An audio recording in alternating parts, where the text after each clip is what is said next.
Good morning students. मैं doctor Chanda Kiswani, associate professor political science, SPC government college Ajmer.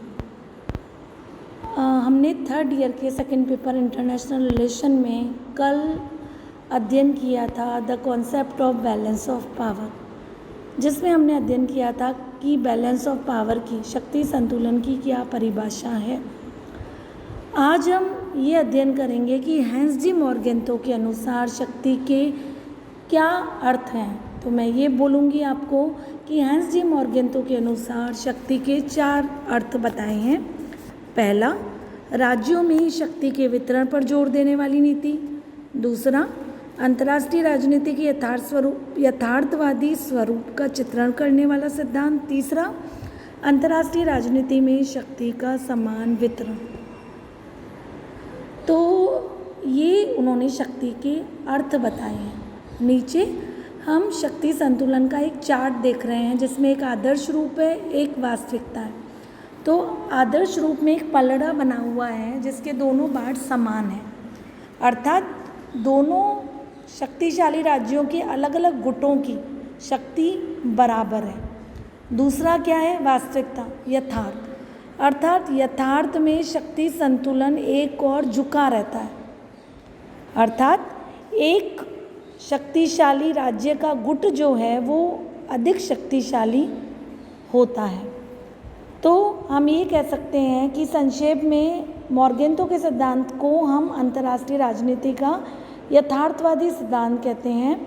ये इस मान्यता पर आधारित है कि शक्ति संतुलन की उपेक्षा से अंतर्राष्ट्रीय राजनीति में शक्ति के तत्व की उपेक्षा होती है, अर्थात वास्तव में आदर्श रूप में 2 शक्तिशाली राज्यों के गुटों की शक्ति बराबर होती है, लेकिन वास्तविकता में ऐसा नहीं होता।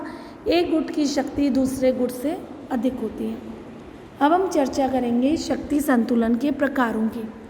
तो शक्ति संतुलन 2 प्रकार का होता है, एक तो सरल संतुलन, दूसरा बहुमुखी संतुलन।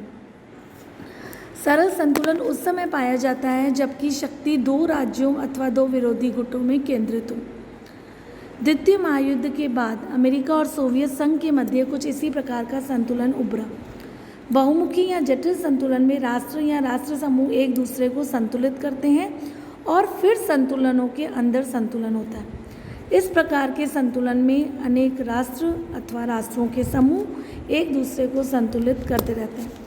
इसमें कभी कभी संतुलनकर्ता भी पाया जाता है। युद्ध अथवा संकट के समय बहुमुखी संतुलन की बजाय सरल संतुलन उभरकर सामने आता है। सभी राष्ट्र किसी न किसी गुट या पक्ष में शामिल हो जाते हैं और बहुमुखी संतुलन भी सरल संतुलन में बदल जाता है। अब हम शक्ति संतुलन की विशेषताओं का अध्ययन करेंगे, characteristics of balance of power. यहाँ हम बात करेंगे पामर और पार्किंस की। तो पामर और पार्किंस ने शक्ति संतुलन की 7 विशेषताएं बताई हैं। पहली, शक्ति संतुलन से तात्पर्य है तुल्यभारिता अर्थात संतुलन। इतिहास का प्रत्येक विद्यार्थी जानता है कि शक्ति इतना अस्थिर तत्व है कि शक्ति संबंध सदैव परिवर्तित और चलायमान होते हैं। इतिहास में तो सबसे स्थायी रूप से कार्य करने वाला तत्व ही असंतुलन है। दूसरा, शक्ति संतुलन स्थापित करने के लिए राज्य को सदैव प्रयत्नशील रहना पड़ता है। स्पाइकमैन के शब्दों में शक्ति संतुलन कोई दैवी वरदान नहीं है, वरन मानव के द्वारा निरंतर इस हस्तक्षेप करके स्थापित की जाने वाली एक स्थिति है। तीसरा, शक्ति संतुलन की नीति यथार्थपूर्ण स्थिति को जो का त्यों बनाए रखने की नीति है, किंतु जो नीतियाँ यथार्थपूर्ण स्थिति के पक्ष में होती हैं और नए परिवर्तनों को स्वीकार करने के विरोधी होती हैं, वे प्राय असफल होती हैं। शक्ति संतुलन की नीति तभी सफल हो सकती है जब वह केवल प्रतिगामी नीति ना होकर गतिशील और अनिवार्य परिवर्तनों को स्वीकार करने की क्षमता रखती हो। चौथा, ये कहना अत्यंत कठिन है कि शक्ति संतुलन स्थापित हो गया है, क्योंकि शक्ति तत्व को मापना और स्थिर कर सकना असंभव है। 2 शक्ति गुटों की स्थिति बराबर है अथवा नहीं, इसका परीक्षण केवल एक स्थिति में किया जा सकता है और वह है युद्ध। जिस शक्ति संतुलन की रक्षा के लिए युद्ध लड़ा जाता है, युद्ध की समाप्ति पर उसकी स्थापना कर पाने का प्रश्न ही नहीं उठता।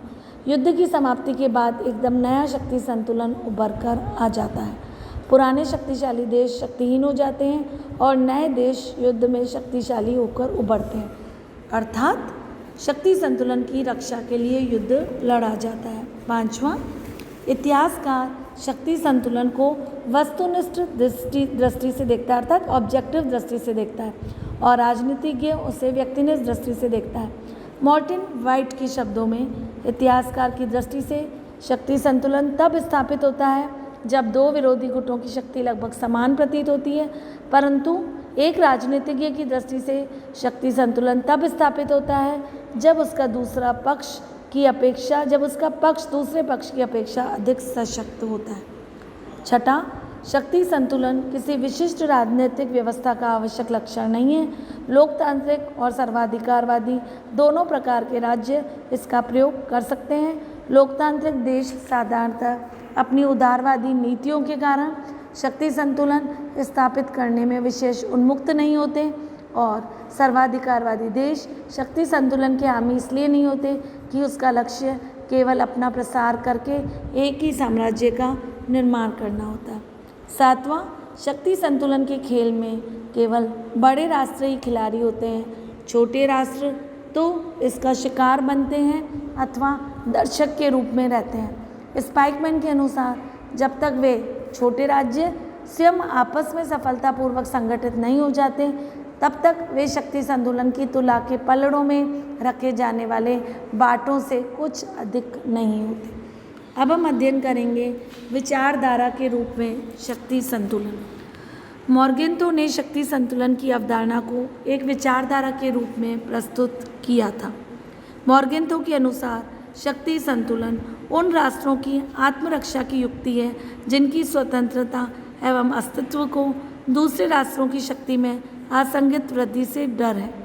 शक्ति संतुलन का प्रयोग विशुद्ध रूप में आत्मरक्षण के स्पष्ट प्रयोजनों के लिए प्रयुक्त होता है। राष्ट्रों में व्याप्त शक्ति की प्रतिस्पर्धा सिद्धांतों पर हावी हो जाती है और वे उन सिद्धांतों को छिपाने, उनको युक्तियुक्त सिद्ध करने एवं स्वयं को न्याय संगत सिद्ध करने के लिए उनको विचारधाराओं में रूपांतरित कर देते हैं। उन्होंने ऐसा शक्ति संतुलन के द्वारा किया है।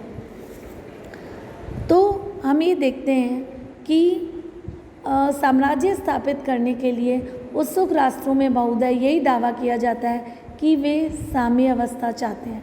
साम्य अवस्था अर्थात यथापूर्ण स्थिति को बनाए रखना चाहते हैं। 1813 में अलाइड पावर्स ने नेपोलियन के समक्ष अपनी शांति की शर्तें रखी तो उन्होंने नेपोलियन के समक्ष शक्ति संतुलन के सिद्धांत को स्मरण किया। जब नेपोलियन ने इन शर्तों को ठुकराया तो उसने भी अधिकारों एवं हितों की साम्यावस्था की ओर ध्यान दिलाया। इसी प्रकार 1814 के प्रारंभ में संयुक्त राष्ट्रों ने नेपोलियन के प्रतिनिधि का अंतिम चेतावनी के साथ ये मांग करते हुए सामना किया कि फ्रांस शक्ति संतुलन के नाम पर 1792 में हुई सभी विजयों को त्याग दे। तो फ्रांसीसी प्रतिनिधि ने भी यही उत्तर दिया था कि क्या संश्रित अर्थात अलाइड के नाम पर वो 1792 में हुई सभी विजयों को त्याग दे। तो फ्रांसीसी प्रतिनिधि ने ये उत्तर दिया था कि क्या अलाइड राष्ट्रीय यूरोप में न्याय संगत सिद्धांतों की स्थापना नहीं चाहते। इस प्रकार शक्ति संतुलन जो है इसकी दुहाई को अंतर्राष्ट्रीय राजनीति की विचारधाराओं में से एक बना दिया है। इस प्रकार ये सिद्ध हो गया है कि इस शब्द का प्रयोग अत्यधिक अस्पष्ट और अव्यवस्थित ढंग से हो रहा है। जब कोई राष्ट्र अंतर्राष्ट्रीय मंच पर अपने कार्यों में से किसी को न्याय संगत ठहराना चाहे तो वह इसका संकेत शक्ति संतुलन को बनाए रखने अथवा उसकी पुनः स्थापना के लिए उपयोगी होने के अर्थ में करेगा। तो हम ये कह सकते हैं कि पश्चिमी देशों में शक्ति संतुलन की बात वह कहता है जो कि गैर अमेरिकी राष्ट्रों की नीतियों द्वारा विक्षुब्ध हो सकता है। इस प्रकार भूमध्य सागर में संतुलन की बात वह करता है जिसको रूसी गठ घुसपैठ से रक्षा करनी होती है। तथापि इन दोनों में से जो जिस बात को चाहता है वह जिस बात की पुष्टि करता है वह शक्ति संतुलन नहीं है, वरन वह शक्ति का एक विशेष वितरण है जो कि किसी विशेष राष्ट्र अर्थात राष्ट्र के समूह के अनुकूल समझा जाता है। न्यूयॉर्क टाइम्स ने 1947 में मॉस्को में विदेश मंत्रियों के सम्मेलन के अवसर पर अपनी सूचनाओं में एक में लिखा था, फ्रांस, ब्रिटेन और संयुक्त राज्य की नई एकता भले ही अस्थायी हो परंतु ये शक्ति संतुलन को उलझा देगी। तो दिखावटी स्पष्टता के वास्तविक अभाव संतुलन की बनावटी अच्छा तथा प्राबल्य की प्राप्ति के वास्तविक लक्ष्य में आकाश पाताल का अंतर है और ये अंतर शक्ति संतुलन के मूल स्वरूप में निहित है।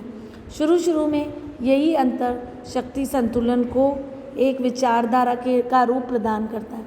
इस प्रकार शक्ति संतुलन ऐसी वास्तविकता और क्रिया का प्रदर्शन करता है जो वास्तविकता में उसमें नहीं है।